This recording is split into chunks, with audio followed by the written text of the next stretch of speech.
ಕಾರ್ಯಕ್ರಮದಲ್ಲಿ ಒಂದು ವೇಳೆ ಮಕ್ಕಳಿಗೆ ಲಸಿಕೆ ಸಿಗದಿದ್ರೆ ಏನ್ ಮಾಡಬೇಕು, ಯಾವ ರೀತಿಯಾಗಿ ಮನೆಯಲ್ಲೇ ಮಕ್ಕಳನ್ನ ಹುಷಾರಾಗಿ ನೋಡ್ಕೊಳ್ಳಬೇಕಾಗುತ್ತೆ ಅನ್ನೋದ್ರ ಬಗ್ಗೆ ನಾವು ಇವತ್ತು ಮಾತನಾಡ್ತಾ ಇದ್ವಿ.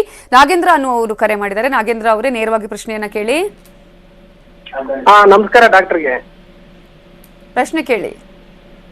ಮೇಡಮ್, ನಮ್ದು ಒಂದು 6 weeks ಇಂಜೆಕ್ಷನ್ ಹಾಕ್ಬೇಕಾಗಿತ್ತು, ವ್ಯಾಸ್ಕಲಿನ್. ಅದು ಆಕ್ಚುಲಿ 30ನೇ ತಾರೀಕು ಮಾರ್ಚ್ಗೆ ಕೊಟ್ಟಿದ್ರು. ಆಮೇಲೆ ಡಾಕ್ಟರ್ ಒಂದು 15 days ಲೇಟ್ ಆದ್ರೂ ಪರವಾಗಿಲ್ಲ ಅಂದ್ರು. ಈಗ ಆಲ್ರೆಡಿ 15 days ಆಗ್ಬಿಟ್ಟಿದೆ, 2 months ಈಗ ಬೇಬಿಗೆ. ಕೇಳಿ ಕೇಳಿ. ಈಗ 2 months ಆಗಿದೆ, ಇನ್ನೂ ಆಗ್ತಿಲ್ಲ ಮೇಡಮ್. ನಾವು ಆಕ್ಚುಲಿ 15 days ಆಲ್ರೆಡಿ ಲೇಟ್ ಆಗಿದೆ. ಸೊ ಏನ್ ಮಾಡ್ಬೇಕು ಅಂತ ಅಲ್ವಾ, ಲೇಟ್ ಆದ್ರೂ ಪರವಾಗಿಲ್ಲ ಅನ್ನುವಂತಹ ನಿಮ್ಮ ಪ್ರಶ್ನೆ ಅಲ್ವಾ? ಡಾಕ್ಟರ್ ಮಾತಾಡ್ತಾರೆ.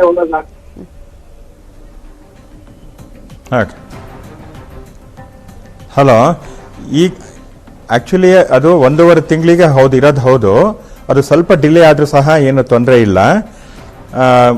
ಈಗಾಗಲೇ 15 ದಿವಸ ಅಂತ ಹೇಳಿದಿರಿ, ಇನ್ನೂ 15 ದಿವಸ ಡಿಲೇ ಆದ್ರೂ ಏನು ತೊಂದರೆ ಇಲ್ಲ, ಪರವಾಗಿಲ್ಲ, ಚಿಂತೆ ಮಾಡಬೇಡಿ.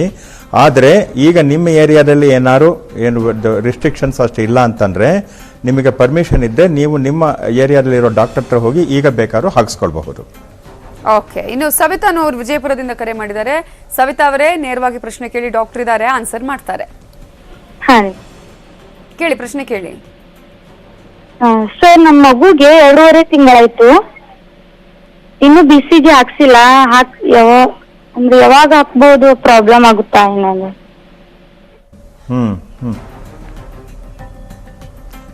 BCG ಎಲ್ಲ ಹುಟ್ಟಿದಾಗಲೇ ಹಾಕ್ಸ್ಕೊಳ್ಬೇಕಾಗಿತ್ತಮ್ಮ. ಆಕ್ಚುಲಿ ಹುಟ್ಟಿದ ಕೂಡಲೇ ಮಗುಗೆ ಏನು ಔಷಧಿ ಕೊಡಬೇಕು ಅದಕ್ಕೆ ಯಾವುದೇ ರಿಸ್ಟ್ರಿಕ್ಷನ್ಸ್ ಇರಲಿಲ್ಲ. ಅದು ಹಾಕ್ಸ್ಕೊಳ್ಬೇಕಾಗಿತ್ತು. ಈಗ ನೋಡಿ, ಕೇಳಿ ನೋಡಿ, ನಿಮ್ಮ ಆಸ್ಪತ್ರೆಯಲ್ಲಿ ಎಲ್ಲಿ ಡೆಲಿವರಿ ಆಗಿದೆ ಅಲ್ಲಿ ಅವರನ್ನು ಕೇಳಿ BCG ಮತ್ತು ಪೋಲಿಯೋ ಮತ್ತು ಹೆಪಟೈಟಿಸ್ B ಅದೇನು ಹಾಕ್ಸ್ಕೊಳ್ಬೇಕಾಗಿತ್ತು ಅದನ್ನು ಹಾಕಿಸ್ಕೊಳ್ಳಿ, ಆಯಿತಾ? ಅದನ್ನು ಹಾಕಿಸ್ಕೊಳ್ಳಿಕ್ಕೆ ಯಾವುದೇ ರೀತಿಯ ತೊಂದರೆ ಇರಲಿಲ್ಲ. ಆ್ಯಕ್ಚುಲಿ ಗೌರ್ಮೆಂಟು ಸಹ ಅದ್ರ ಬಗ್ಗೆ ಕ್ಲಿಯರ್ ಕಟ್ ಆಗಿ ಹೇಳಿದೆ.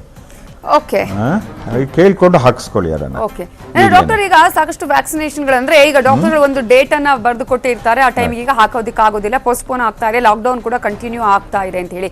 ಇಂತಹ ಸಂದರ್ಭದಲ್ಲಿ ಯಾವ ರೀತಿಯಾಗಿ ಈಗ ಮನೆಯಲ್ಲಿ ಮಕ್ಕಳನ್ನ ನೋಡ್ಕೊಳ್ಬೇಕಾಗತ್ತೆ? ಒಂದು, ಇನ್ನೊಂದು ಕಡೆ ಕಂಟಿನ್ಯೂ ಆದ್ರೂ ಕೂಡ ಅಥವಾ ಪೋಸ್ಟ್ಪೋನ್ ಆದ್ರೂ ಕೂಡ ಯಾವುದೇ ಸಮಸ್ಯೆ ಇರೋದಿಲ್ವಾ ಹೇಗೆ ಅಂತ? ಯಾಕಂದ್ರೆ ಎಲ್ಲ ಪೇರೆಂಟ್ಸ್ಗೆ ಅದೇ ರೀತಿಯ ಒಂದು ಟೆನ್ಷನ್ ಇದೆ ಈಗ ಅಂತ.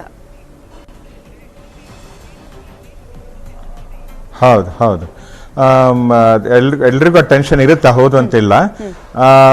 ಮಗುಗೀಗ ಹೆಂಗೆ ಆಗ್ತಾನೆ ಹುಟ್ಟಿರೋ ಮಗುಗೆ ಏನು ತೊಂದರೆ ಇಲ್ಲ. ಹೆಂಗೋ ಬಾಣಂತಿ ಅಂತ ಹೇಳಿ ಸಪ್ರೇಟ್ ಆಗಿ ಮಗುನ ಮತ್ತೆ ತಾಯಿನ ಯಾವಾಗಲೂ ಸಪ್ರೇಟ್ ಆಗಿ ಇಟ್ಟಿರ್ತಾರೆ.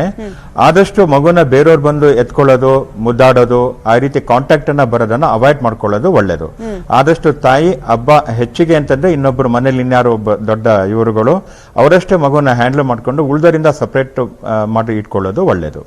ಕಾಂಟ್ಯಾಕ್ಟ್ ಬರಬಾರ್ದು ಮಗುಗೆ, ಬೇರೆ ಮಕ್ಕಳ ಜೊತೆ ದೊಡ್ಡವ್ರ ಜೊತೆ ಯಾವುದೇ ಕಾಂಟ್ಯಾಕ್ಟ್ ಬರೋದ ಹಾಗೆ ನೋಡ್ಕೊಂಡು ಅದನ್ನ ನೋಡ್ಕೊಂಡ್ರೆ ಸಾಕು. ಯಾಕೆಂದ್ರೆ ಮಗುಗೆ ಬೇರೆಯಿಂದ ಹೊರಗಡೆಯಿಂದ ಬಂದಿರೋದ್ರಿಂದ ಏನ್ ರೋಗಗಳಿರುತ್ತೆ ಅವರಿಂದ ಮಗುಗೆ ಬರೋ ಚಾನ್ಸಸ್ ಇರುತ್ತೆ. ಸೊ ಇದನ್ನ ನೀವು ಆದಷ್ಟು ಅವಾಯ್ಡ್ ಮಾಡಿದ್ರೆ ಒಳ್ಳೇದು. ಓಕೆ, ಅಂದ್ರೆ ಈಗ ವ್ಯಾಕ್ಸಿನೇಷನ್ ವಿಚಾರಕ್ಕೆ ಸಂಬಂಧಪಟ್ಟಂತೆ ಡಾಕ್ಟರ್, ಅಂದ್ರೆ ಕಂಟಿನ್ಯೂ ಆದ್ರೂ ಕೆಲವು ಈಗ ಡೇಟ್ ಕೊಟ್ಟಿರ್ತಾರಲ್ವಾ, ಈ ಟೈಮ್ಗೆ ಹಾಕಿಸ್ಕೋಬೇಕು ಅಂತ ಹೇಳಿ, ಸೊ ಅದು ಪೋಸ್ಟ್ಪೋನ್ ಆದ್ರೆ ಯಾವ ರೀತಿ ಸಮಸ್ಯೆ ಇಲ್ವಾ ಅನ್ನೋದು ಪೇರೆಂಟ್ಸ್ ಗಳ ಪ್ರಶ್ನೆ. ಇಲ್ಲ, ಅದು ನಾವು ಏನು ಡೇಟ್ ಕೊಟ್ಟಿದ್ದೀವಿ ಅದು ಆಕ್ಚುಲಿ ಅದು 1.5 ತಿಂಗಳು ತನಕ ಇದೆ. ಕೆಲವು ದೇಶಗಳಲ್ಲಿ ಎರಡು ತಿಂಗಳು ತನಕ ಇರ್ತಾರೆ. ಅಂದ್ರೆ ಇವತ್ತು ನೀವು ಡೇಟ್ ತಗೊಂಡ್ರೆ ಆ ಇಂಜೆಕ್ಷನ್ ನೀವು 2 ತಿಂಗಳು ಬಿಟ್ಟು ಕೆಲವು ದೇಶದಲ್ಲಿ ಹಾಕ್ತಾರೆ. ಹಾಗೆ ಅದು ನಾವೇನ್ ಮಾಡಿದೀವಿ ಅಂತಂದ್ರೆ, ಇಲ್ಲಿ ಒಂದು ಡೇಟ್ ಕೊಟ್ರೆ ಆ ತಾಯಿಯರಿಗೆ ನೆನಪಿರ್ತದೆ. ಓಕೆ, ಇವತ್ತು ನಾನು 16ನೇ ತಾರೀಕು ಹಾಕ್ಸ್ಕೊಂಡಿದ್ದೀನಿ, ಮುಂದಿನ ತಿಂಗಳು 16ನೇ ತಾರೀಕು ಬಂದು ಹಾಕ್ಸ್ಕೊಂಡ್ರೆ ಒಳ್ಳೇದು ಅಂತ ಒಂದು ರೀತಿ ಒಂದು ಈಸಿಯಾಗಿ ನೆನಪಾಗ್ಲಿ ಅನ್ನೋ ಕಾರಣಕ್ಕೋಸ್ಕರ ಡೇಟ್ ಅನ್ನ ಕೊಟ್ಟಿರೋದು. ಆಕ್ಚುಲಿ ಅದು ಇನ್ನು 15 ದಿವಸ ಪೋಸ್ಟ್ಪೋನ್ ಆದ್ರೂ ಏನೂ ತೊಂದರೆ ಇಲ್ಲ, ಅಥವಾ ಇನ್ನು 1 ತಿಂಗಳು ಪೋಸ್ಟ್ಪೋನ್ ಆದ್ರೂ ಏನೂ ತೊಂದರೆ ಇಲ್ಲ. ಅದು 2 ತಿಂಗಳು ತನಕ ಅದಕ್ಕೆ ಗ್ಯಾಪ್ ಇರ್ತದೆ.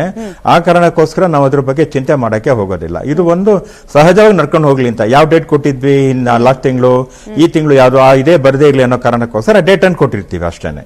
ಅದು ಆಕ್ಚುಲಿ 2 ತಿಂಗಳು ತನಕ ಟೈಮ್ ಇರ್ತದೆ, ಏನು ತೊಂದರೆ ಇಲ್ಲ. ಇವತ್ತು ನೀವು ಹಾಕ್ಸ್ಕೊಂಡ್ರೆ, ಅಂದ್ರೆ ಇವತ್ತು ಏಪ್ರಿಲ್ 16ಕ್ಕೆ ಹಾಕ್ಸ್ಕೊಂಡ್ರೆ ಜೂನ್ 16 ತನಕ ಯಾವ ಬೇಕಾದ್ರೂ ಹಾಕ್ಸ್ಕೊಳ್ಬಹುದು. ಹಾಗೆ ಆ ರೀತಿಯಲ್ಲಿ. ಓಕೆ, ಇದರ ಬಗ್ಗೆ ಇನ್ನಷ್ಟು ಮಾಹಿತಿಯನ್ನ ಪಡ್ಕೊಳ್ತೀನಿ ಡಾಕ್ಟರ್. ಈಗ ಎಷ್ಟೋ ಸಂದರ್ಭದಲ್ಲಿ ಈಗ ಕೆಲವೊಂದು ಮಕ್ಕಳಿಗೆ ಸಿಂಪ್ಟಮ್ಸ್ ಇಲ್ಲದೇ ಕೊರೋನಾ ಬರುವ ಸಾಧ್ಯತೆ ಇದೆ. ಅಂತಹ ಸಂದರ್ಭದಲ್ಲಿ ಈಗ ಕೆಲವೊಂದು ಮಕ್ಕಳಿಗೆ ಯಾವುದೇ ಸಿಂಪ್ಟಮ್ಸ್ ಇರದೇ ಇರುವಂತಹ ಸಂದರ್ಭದಲ್ಲಿ ಮಕ್ಕಳನ್ನ ಯಾವ ರೀತಿಯಾಗಿ ನೋಡ್ಕೊಳ್ಬೇಕಾಗತ್ತೆ, ಅಥವಾ ಯಾವ ಸಂದರ್ಭದಲ್ಲಿ ಡಾಕ್ಟರ್ ಅನ್ನ ಕನ್ಸಲ್ಟ್ ಮಾಡಬೇಕಾಗತ್ತೆ, ಮಾತನಾಡಿಸ್ತೀನಿ ಬ್ರೇಕ್ ಆದ್ಮೇಲೆ.